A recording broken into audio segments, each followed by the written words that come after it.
The Tall Ferns were unfortunately bundled out of their Olympic qualifying tournament. They lost all three games, but the loss to Puerto Rico was the closest one, best opportunity to win. But unfortunately, they lost by a small margin before losing uh, by a bigger margin against France, I believe, in the final game. Ultimately, we kind of knew this was the vibe coming in. Very young squad, couple of injuries, and it seems like the the talent and the growth of basketball has been countered by some bad juju. Whether it's Stephen Adams' injury, that because he was considering coming back for the Tall Blacks to make his Tall Blacks debut. He was considering putting himself in the mix, and then he gets injured. That we've talked about a fair bit. So that was unfortunate. I'm sure there's some other unfortunate events that have happened over the past few years as well. Then you come into the most recent cycle, Penina Davidson, she's injured. Charlie Sledger-Walker, she's injured. And I don't think the results for either team, Tall Blacks or Tall Ferns, reflect the state of basketball in New Zealand. It seems to me like basketball has been on a considerable growth curve.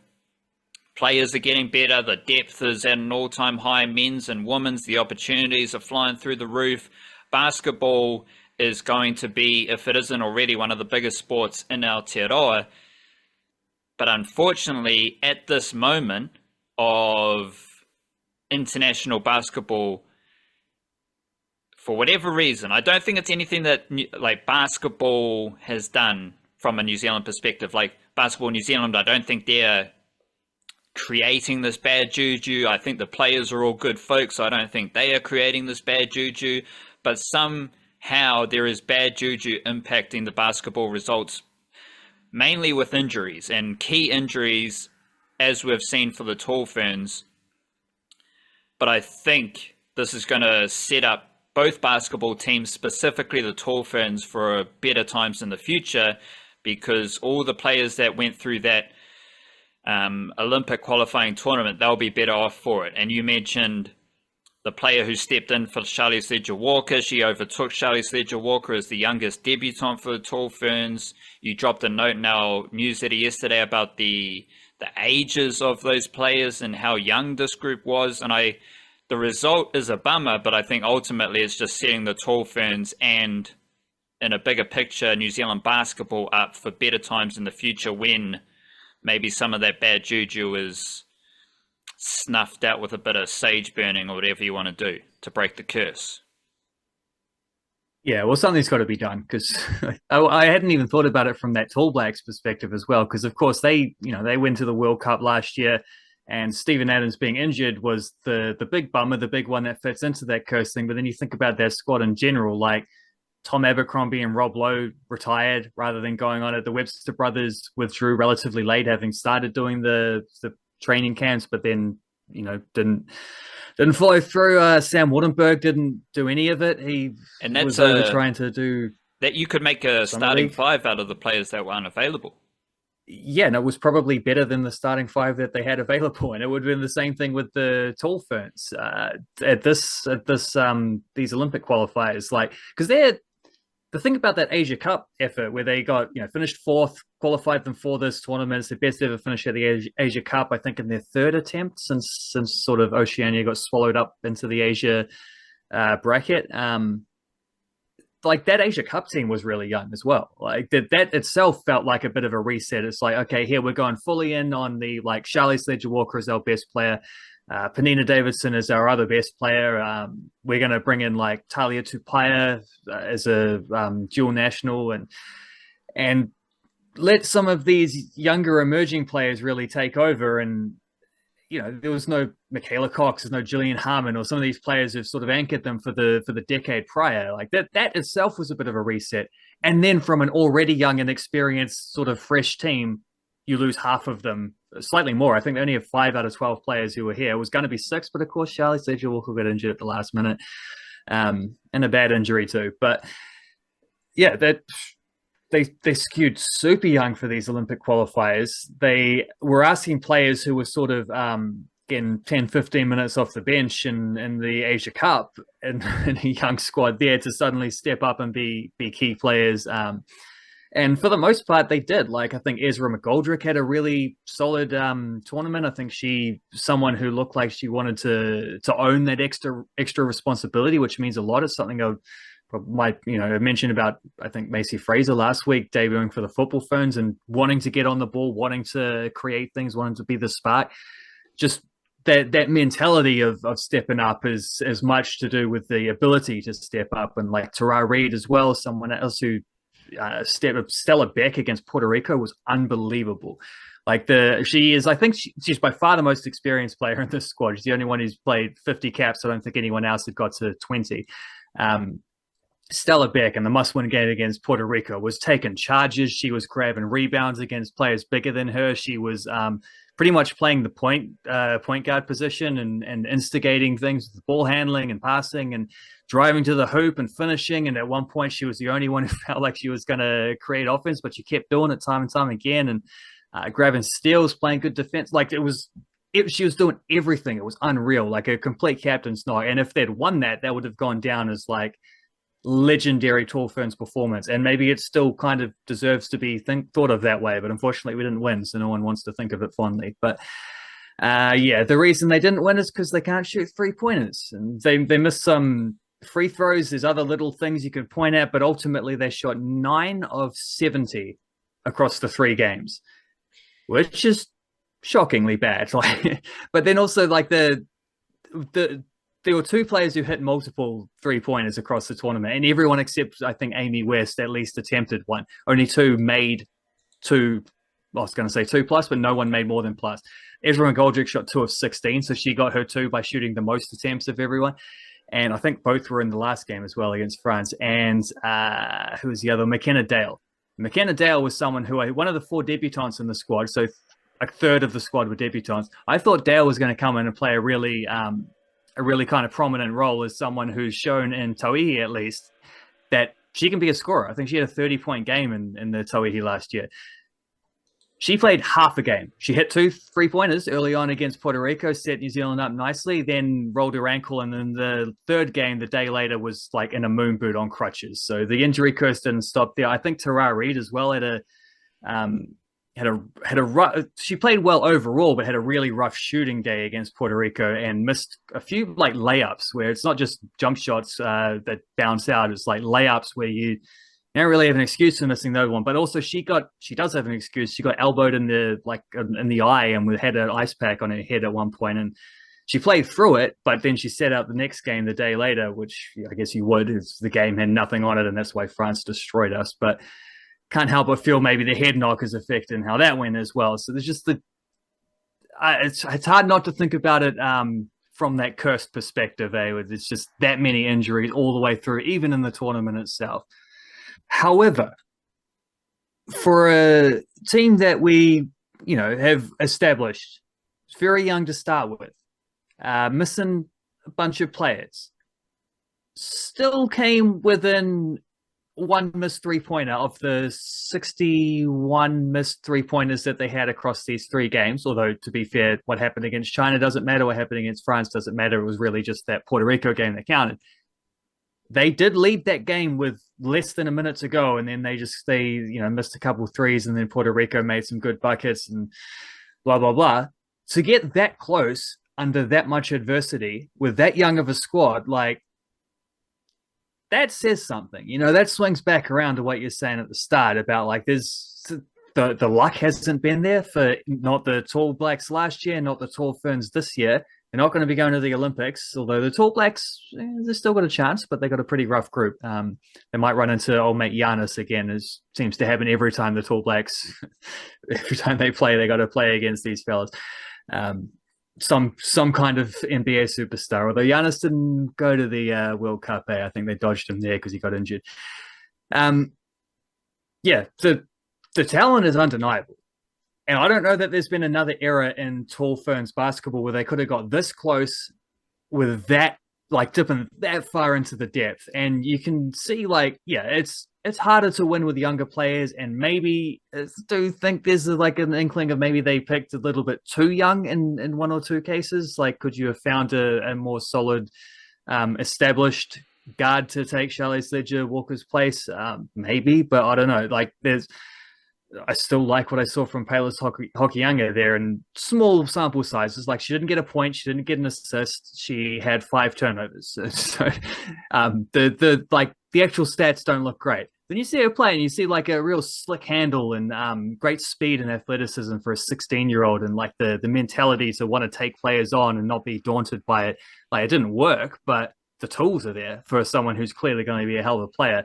And like, Ratoya Tamilo had a really nice game against Puerto Rico, doing like rolling to the hoop and getting shots up and doing nice things. And I mentioned about McGoldrick, Reed, some of these players who might have been seen as second tier players even just a year or two ago, stepping up to be like key players in this example. Taylor Dalton's another one you could put in there. Lauren Hippolyte probably didn't have a best tournament, but like, she's someone who's not going to shy away from that either. Like the depth, and then like. Special mention here for Lauren Whitaker, who's 18 years old out of Canterbury region, and she was fantastic. Like, for like the idea about you can't win stuff with young players, like, she's the one player who kind of bucked that of the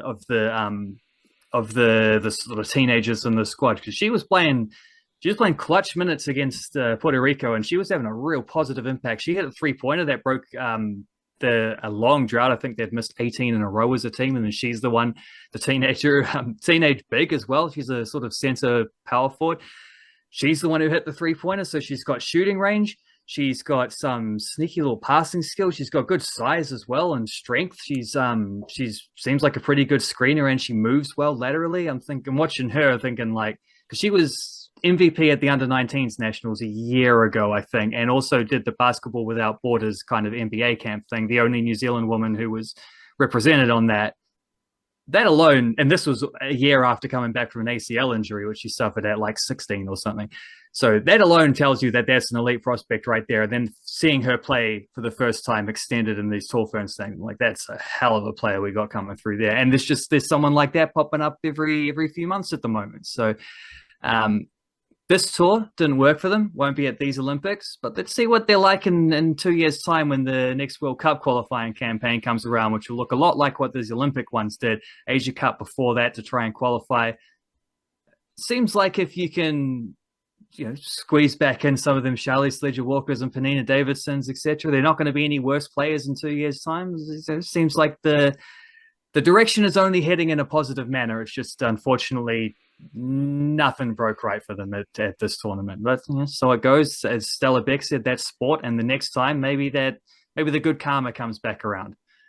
I do think there will be big benefits from just having, like, the more camps you can have, the more tours, especially these type of teams where it's a bit more infrequent, but especially if you can bring in the younger players into a Tall Ferns environment, I don't think that will be just as important as giving those players the game time in the international basketball arena. And that's what I think is happening with the Football Ferns. The Football Ferns, I think they play Vanuatu later this afternoon, but regardless of what's happening on the field, I think the Football Ferns are going to benefit greatly from this type of environment, because you're like, whoa, what are all these like professional football players doing in Samoa? Like, it seems like a cynical, negative Ned might view it as like a step down. Like, what are you doing? Like, you're going from your professional football team to a Football Ferns camp in Samoa.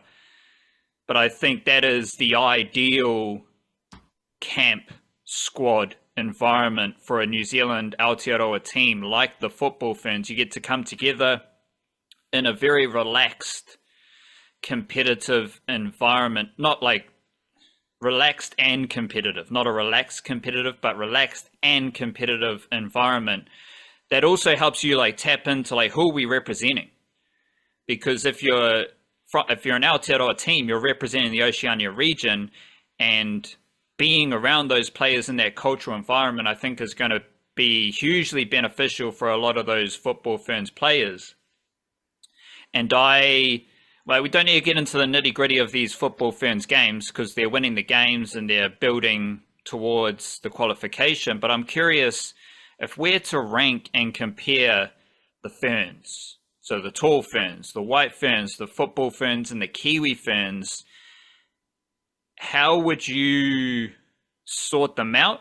Or how would I sort them out? And then I'll let you sort them out. I think I've got it's obviously apples and oranges, right? Because like the Kiwi ferns don't necessarily play a global sport, but they did defeat Australia last year, and I think that holds a lot of weight. I think I've got the Kiwi Ferns first. Let me put it that way, because I think they've had the best results recently in defeating Australia. Gritty performance against Australia last year. There's only like 3 or 4 good women's rugby league teams, so again, it's apples and oranges. But this goes to my point, because then I've got football ferns, white ferns, and tall ferns. But I don't necessarily see a whole lot of difference, and I could be convinced into any ranking of those 4 teams. I think they're all in similar spots with a lot of growth and a lot of opportunity ahead of them. And I could make a case that the white ferns are better than the Kiwi ferns and the football ferns and the tall ferns. I could say that the football ferns are better than the Kiwi ferns, let alone the white ferns. So I'm like curious if you could offer any more details to help that comparison, help that ranking with the 4 women's teams of our big 4: basketball, rugby league, cricket, and football. And they're all ferns. They're all a variety of ferns. So how would you rank or organize those 4 teams? Well, I think all 4 of those sports on the women's side are kind of exploding like globally at the moment, which is part of the context. It's how like there's the Women's World Cup in football was massive. The cricket's getting the women's IPL, etc., all these things, right? Women's NRL boosting through, and I think the Kiwi Ferns have to be like, I don't know. The perspective depends on what you're trying to rank them by, but if I guess success is the best measurement, and Kiwi Ferns have that, whereas the other teams don't necessarily. Like one thing, all 4 sports are on the rise, as you said. All 4 sports have incredible depth. All 4 sports have classy players. Like there's a lot of similarities across all 4 teams. So I think the only defining factor to organize them is success. Yeah, and in which case Kiwi Ferns are number 1, because they've done the most, like they've had the most significant result. I'm not sure, because I could swing back and forth on any of those, because I think of the others, the White Ferns are the team that should be the most dominant in their sport, just because that's the next small sport after the rugby league. And I'm not sure that they are. The Football Ferns, we know, struggle to turn performances and promises into results and also into goals, but they did beat Norway at the World Cup, and that was pretty massive. They had a draw against Switzerland. That was, still a completely underrated effort as well.